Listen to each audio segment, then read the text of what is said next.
Oi, me chamo Beatriz, sou autora dessa pesquisa, tendo como coautora Tamara Regina. A pesquisa é intitulada em Reflexões sobre a Neurociência e Educação, um estudo sobre os conceitos neurocientíficos que contribuem para a aprendizagem da matemática. Como problema de pesquisa, temos de que maneira a neurociências pode auxiliar no processo da aprendizagem da matemática em crianças nos anos iniciais de escolaridade. E como objetivos tem o objetivo geral, que é compreender as contribuições da neurociência no processo da aprendizagem da matemática nos anos iniciais, e os objetivos específicos, que é discutir as contribuições da neurociência para a aprendizagem da matemática e conceituar a neurociência e o processo de aprendizagem em matemática. Como metodologia, foi desenvolvida pesquisa descritiva, exploratória de cunho bibliográfico, em que consiste na busca de materiais online e físicos. A neurociência é uma área de estudos recentes no campo educacional. Então, essa área ela é subdividida em áreas de conhecimento, como a neurociência molecular, que ela explora a presença da química e da física por meio dos íons, que são transmitidos informações de um neurônio para outro. Já a neurociência celular, o foco está nas células e as interligações que há entre elas em propagar e receber informações. A neurociência sistemática consiste na realização de procedimentos de circuito e conexões entre os neurônios. A neurociência comportamental está relacionada de acordo com os comportamento, postura e reação ao se deparar em determinadas situações. E a neurociência cognitiva, que busca analisar o desenvolvimento da aprendizagem, memória, pensamento, linguagem, percepção e sensação. O cérebro e suas divisões. O cérebro constitui-se na divisão do corpo celular, que é onde estão localizadas as informações genéticas, encontrando-se o núcleo e as organelas, os dendrílogos, que são os prolongamentos ramificados, que ampliam as aquisições da mensagem, o axônulos, que são os longos e finos prolongamentos, que transportam as informações em resposta aos estímulos. O sistema límbico, ele é responsável pela emoção afetiva e da fúria. Nele se encontra o cerebelo, o corpo caloso, o hipocampo, o hipotálamo e as amígdalas cerebrais. O cerebelo, ele é responsável por manter o equilíbrio. O corpo caloso é o envoltório que existe entre o hemisfério esquerdo e o hemisfério direito, em que mantém conectado eles dois. O hipocampo, ele é responsável pela memória de duração a longo prazo, um prolongamento.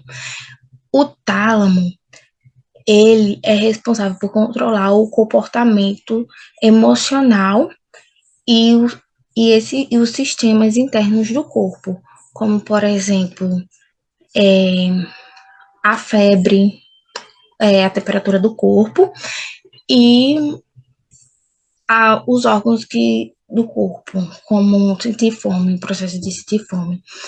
E o hipotálamo, ele é responsável por desenvolver as reações emotivas. As amígdalas cerebrais, funciona como um alerta para o corpo quando é enfrentado em determinadas situações.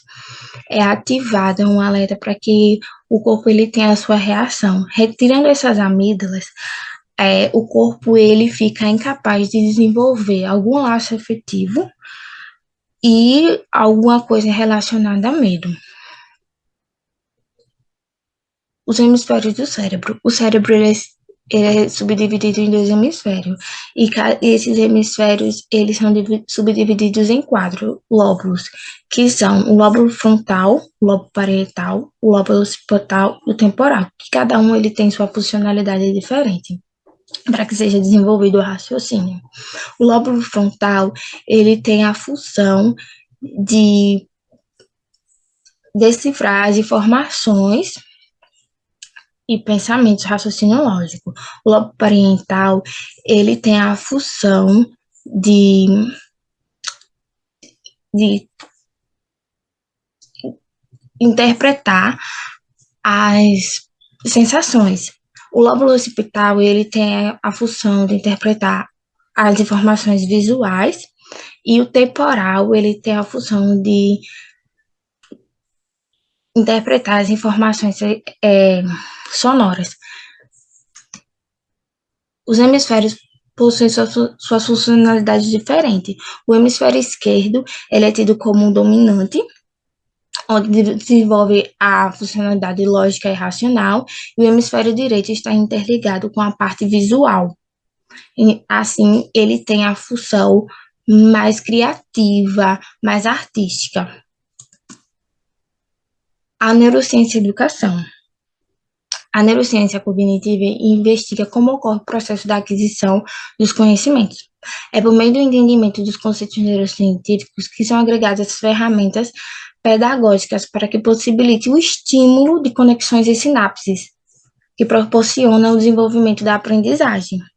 E a memória ela um dos elementos fundamentais da aprendizagem, em que, para que ocorra o desenvolvimento da memória, é necessário que o processo de informações ele seja instigado e estimulado várias vezes para que o percurso que encontra-se para a interligação das informações que ocorra, ele seja dita repetidamente, de formas diferentes. A aprendizagem matemática, competências e habilidades neurociências. Os educandos são instigados a compreender as representações simbólicas, socializando as variações matemáticas encontradas no dia a dia, conforme relata Kenny. Então, a matemática ela está presente desde o período que ele começa a interpretar as coisas que tem no dia a dia. Então, a matemática ela começa a ser desenvolvida no contexto familiar e quando chega na escola, ela é ampliada. De acordo com o pensamento piagentino, o desenvolvimento lógico-matemático ocorre de dentro para fora, em que, de acordo com o contato com o meio e o desenvolvimento, ele é gerado e que o educando ele começa a interpretar seus conhecimentos. Conforme baixo, os dois hemisférios do cérebro realizam a compreensão da quantidade de números, entretanto, possui a diferença entre eles. Enquanto o hemisfério esquerdo, ele compreende o número e a sua nomenclatura, o hemisfério direito, ele compreende o número e a sua quantificação. E o hemisfério direito, ele não consegue desenvolver o raciocínio lógico para que seja desenvolvido contas matemáticas. Ele chega a números próximos, mas não chega ao número exato. Já o hemisfério direito e esquerdo, que é trabalhado a lógica, ele consegue chegar ao seu número exato. Aprendizagem matemática, competências e habilidades. Ao ser desenvolvida habilidades em matemática, cada região do cérebro realiza sua função, como relata abaixo, em que o esquerdo, tido como hemisfério dominante, possui a função de interpretação verbal e de entendimento dos conceitos matemáticos, e o hemisfério direito atua como o visoespacial, em que, enquanto o hemisfério dominante esquerdo ele tem a função lógica, o hemisfério direito ele tem a sua visão visoespacial, em que ele interpreta mais as partes artísticas. Ele é o visual, em que busca interpretar por meio da quantificação, por meio das ilustrações em que são apresentadas. E considerações finais. É possível averiguar que a neurociência auxilia, assim, no desenvolvimento da aprendizagem da matemática nos anos iniciais, com seus conceitos e compreensões detalhados sobre a funcionalidade do cérebro e que mostra imperativo o seu conhecimento na área da educação.